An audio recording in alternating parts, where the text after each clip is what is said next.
Before starting with today's video, about 20% of the people who watch my videos are actually subscribed. So if you watch my videos, please do consider subscribing to the channel. Now let's move on with today's video. Hello everyone and welcome back to another video on Python for beginners. In the last video we have completed with the data types in Python. Today we will start with the operators in Python. So before we begin, do not forget to like, share and subscribe to the channel. Also click the notification bell so you will get the first updates on when I post a new video. So let's begin. Now till this point we have learned about the IDE, variables and data types. Today's focus will be operators. Now we have already used some of these operators like arithmetic operators, which are addition, subtraction, multiplication, division, etc. We also have many more operators to talk in this video. So in total we have the arithmetic operators, assignment operators, relational operators and logical operators. Let's start with them one by one. First we have the arithmetic operators. We have already worked with them before, so let's just complete it quickly. So let's take some variables. Let's say x equals 5 and y equals, let's say, 3. Now let's perform some arithmetic operations on them. So I do x plus y, we get 8, x minus y, we get 2, x multiplied by y, we get 15, x divided by y, we get 1.6, and then x modulus of y, we get 2. Now this is basically how arithmetic operations work, mainly used for scientific calculation. Let's move ahead. Now next is the assignment operators. Now when we use equal to sign, that makes it an assignment. So if I do x equals 8, that is an assignment operator. Now let's say I want to add x with 2. So I will write x equals x plus 2, right? That is an easier way. But the same operation can be done in a shortcut way. So let's just enter this and we print x, so x should be 10. Yes. Now let's do the same operation in a shortcut way. So we write x plus equals and then 2. So what we are doing is we are increasing x by 2, right? So why don't we do x plus equals 2. Now if I do it, it works, and then I print x, we get 12. Now we can do the same thing with different operators like minus, division, equal to. So if I do x minus equals, let's say 2, and I print x, we get 10. X multiplied equals 2, and then we print x, so we should get 20. And finally x divided by 2, oh no, x divided equal to 2, and then we print x, that gives us 10.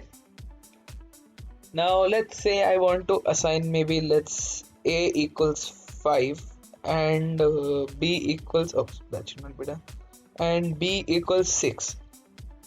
Now we do it in 2 lines, but we can also do it in a singular line.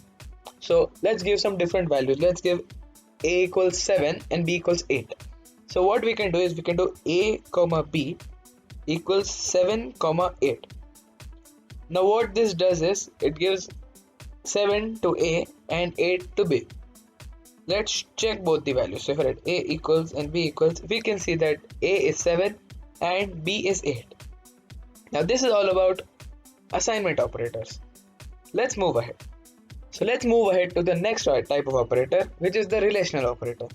Now these operators are generally used to compare values. So a greater than, less than and such type of operators come under relational operator. So let's try it out. Now I have a new editor opened and let's take the old variable. So a was equal to 5 and b was equal to 6. So a equals 5, b equals 6. Now let's say I want to check if a is less than b. Now we do that and we get the answer as true. Now what this shows us, that the output of relational operators will always be in true or false. Let's try a greater than b and we know it's false. So yes, it comes false. Let's say if you want to check if a and b are the same. Now if I do a equals b, this will not work, as if I do that, a and b will get equal because I give a value of a to b. So for that we have to use double equal to. So if I write a double equals b, and we get false as 5 is not equal to 6. Now if I want to use a greater than sign, we have done that already. But what if I want to do greater than equal to? For that we will have to use two operators at the same time. because like in maths we cannot put equal to under the greater than sign. So for that, we'll do A greater than equals B, and we will get false as 5 is less than B. And if I do the same, like A greater than A less than equals B, we will get true as 5 is less than B. 5 is less than 6. Now what if I want to check if A is not equal to B? For that, we have to use the exclamation mark. And wherever we see exclamation mark in any programming language, this is considered as a not symbol, or a not symbol. So if I write A not equal to B and I write this, we get true as 5 is not equal to 6. Lastly, we have the logical operators. Now we have three logical operators, that are AND, OR and NOT. We can use two of these operators for using two relational operators at the same time. So let's say I have A equals 5 and B equals 3. And I want to check if A is greater than 8, and also at the same time I want to check if B is less than 5. Now for this, if we hit enter, I don't think anything is going to work. We get invalid syntax because obviously we are using two conditions at one time, which is not possible. For that, we can use AND, and also we can use OR. So let's do AND first. So if I write A greater than B, I'll have to give a space, and B less than 5, and if I hit enter, in this case one condition is true and the other condition is false, as A is not greater than 8 and B is less than 5. So we get false. But what if I do A less than 8 and B less than 5, and these both are true, so we get the answer as true. Now in AND, what happens if both the conditions are true, we get the answer as true, but if any single condition is false, we get the result as false. Now what about OR? So let's take the first statement which I tried. So A greater than 8, this time we'll use OR, so OR B less than 5. Now in this case, A greater than 8 is false and B less than 5 is true. Hit enter and we get the answer as true. So in OR, at least one condition has to be true if we want the answer to be true. And if both the conditions are true, that is also going to work. To understand this better, let's make use of a table. So let me switch my screen and I will show you what I mean. This is a table known as a truth table. In this, A and B are the first and the second condition respectively, while we represent true as 1 and 0 as false. So let's make a truth table for AND first. So when both the conditions are false, the output is going to be false. When the first condition is false while the second condition is true, the output is going to be false.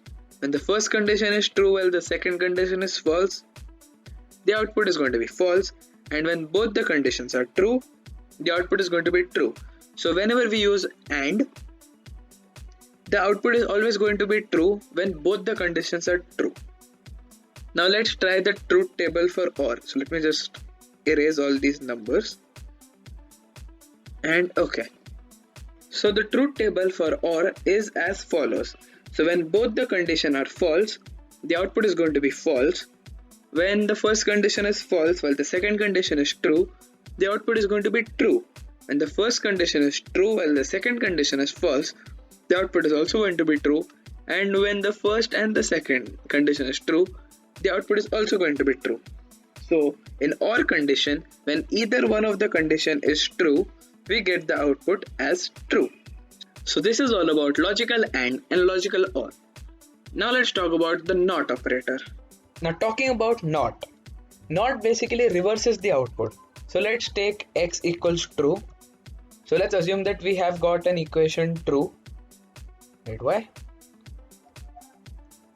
Maybe I have to write it like, oh yes, for true we have to write it in caps. So TRUE, yeah. So yes, so suppose we have one condition which is true and we want to reverse this condition, or if I want to negate it, I will use not x. So if I write not x, and in this case we get false. So to reverse a condition, we get not. All of these operators, data types and everything will be used more further when we talk about loops and many more things. So all of this is basically some basic knowledge that we will require for further things ahead. So guys, this is the end for operators in Python. If you have enjoyed it, do not forget to like, share and subscribe to the channel. Also click the notification bell for quick updates on when I post a new video. If you're enjoying the content, please do let me know down in the comments below and I will see you next time. Bye bye.